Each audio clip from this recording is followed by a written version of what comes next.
Assalamualaikum warahmatullahi wabarakatuh. Selamat datang di video pembelajaran sesi kedua di mata kuliah pendidikan seni.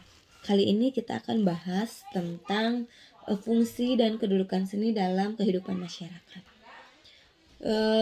Fungsi dan dalam kehidupan masyarakat itu dibagi dua. Yang pertama yaitu fungsi seni dalam masyarakat tradisional, yang kedua yaitu fungsi seni dalam masyarakat modern atau pada masa kini.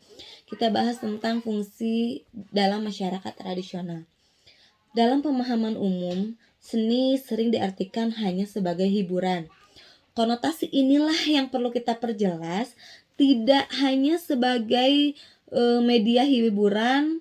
Seni dalam pemahaman yang lebih kompleks dapat merupakan sarana legitimasi ketika seni itu berada di dalam istana atau keraton. Sudarsono mengemukakan bahwa fungsi utama pertunjukan ada 3, yaitu untuk kepentingan upacara ritual, sebagai hiburan pribadi, dan sebagai penyajian estetis atau tontonan. Nah, perkembangan selanjutnya seni dapat pula berfungsi sebagai sarana pendidikan, media terapi, atau sebagai sarana komunikasi. Masing-masing fungsi tersebut dapat berkembang secara terpisah tanpa mengurangi makna dan tujuan penciptanya. Yang pertama kita bahas tentang seni yang termasuk ke dalam seni ritual atau pemujaan. Fungsi seni untuk pemujaan berlangsung pada masa ketika peradaban manusia masih sangat terbelakang. Kehidupan kesenian waktu itu belum mengenal adanya instrumen musik, busana, gerak, tata panggung, dan lain-lain seperti kesenian pada masa kini. Nah, kecenderungan seni ritual pada masa lalu lebih menekankan pada misi daripada fisik atau bentuk. Tidak mengherankan kalau bentuk seni ritual untuk pemujaan masih sangat sederhana, baik itu dari aspek musik iringan, busana atau kostum, dan juga riasnya. Nah, gerak pun sama, maupun penggunaan dekorasi itu masih sederhana sebagai setting pertunjukan.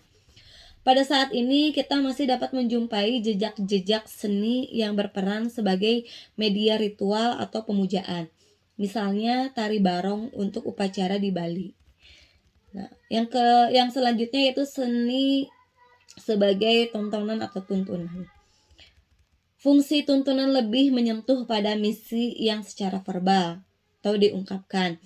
Pelaku seni dalam hal ini lebih dituntut untuk menyampaikan pesan moral yang akan dicapai. Seorang dalang nih sebagai contoh harus mampu memerankan semua tokoh yang ada di dalam kotak wayangnya. Nah, dalang harus mampu membawakan diri dalam memilah mana tokoh simbol angkara murka dan mana tokoh simbol kebaikan. Nah, dimensi inilah yang mewarnai tuntunan di balik sebuah tontonan. Yang berikutnya itu tontonan atau hiburan. Fungsi seni sebagai tontonan atau hiburan tidak banyak membentuk persyaratan. Seni untuk hiburan tidak terikat pada misi tertentu. Seni yang menghibur adalah seni yang mampu memberi kesenangan pada seseorang atau kelompok orang yang berada di sekitar pertunjukan. Salah satu jenis seni yang berfungsi sebagai tontonan adalah yaitu salah satunya tari Serampang 12 yang berada di daerah Sumatera. Selanjutnya yaitu kita bahas tentang fungsi seni dalam masyarakat modern. Fungsi seni dalam masyarakat modern berkembang sesuai dengan kebutuhan masyarakat modern yang sangat beragam dan kompleks. Seni secara jelas dapat dijumpai di setiap elemen dan situasi kehidupan. Mungkin di masa lalu seni juga sudah mengusung fungsi berikut ini, namun tidak tampil secara jelas. Bagaimana fungsinya dalam masyarakat modern? Silahkan simak. Yang pertama yaitu melalui aktualisasi diri atau ekspresi. Kecenderungan fungsi pertunjukan untuk ekspresi atau aktualisasi diri ini merupakan perwujudan diri semboyan seni untuk seni atau I art for I art. Tidak ada orang yang dapat mengganggu ekspresi seni dalam penampilannya. Kebebasan di sini lebih menekankan pada pencapaian tujuan tertentu yang diperjuangkan. Contoh, seni instalasi, happening art, dan sejenisnya. Yang selanjutnya yaitu yang melalui pendidikan. Seni sebagai media pendidikan ini merupakan elemen mendasar yang perlu dipahami nih. Hal ini karena esensi seni sebenarnya tidak dapat lepas dari muatan edukatif. Nah, dengan lain, perkataan apa yang dituangkan ke dalam berbagai cabang seni merupakan sarana untuk mewujudkan tujuan untuk membentuk budi pekerti seseorang atau siswa. Selanjutnya yaitu di bidang industri. Fungsi seni sebagai industri lebih mengarah pada tujuan atau kepentingan tertentu untuk mendukung satu produk tertentu. Seni untuk industri adalah sesuatu yang mampu memberi daya tarik pada produk yang ditawarkan. Misalnya, sebuah lagu dibuat untuk kepentingan iklan produk susu. Nah, atau ketika seorang penata tari membuat koreografi untuk menggambarkan sesuatu yang terkait dengan keperkasaan seseorang lewat iklan rokok. Jadi apa yang sesuai dengan produk yang akan diiklankan. Yang selanjutnya yaitu seni untuk terapi. Seni untuk terapi ini digunakan secara khusus untuk memberi ketenangan batin seseorang yang sedang menderita secara psikis. Masalah kejiwaan yang sering dihadapi manusia membutuhkan media untuk penyelesaiannya. Salah cara tersebut dapat ditempuh dengan beraktivitas di dunia seni.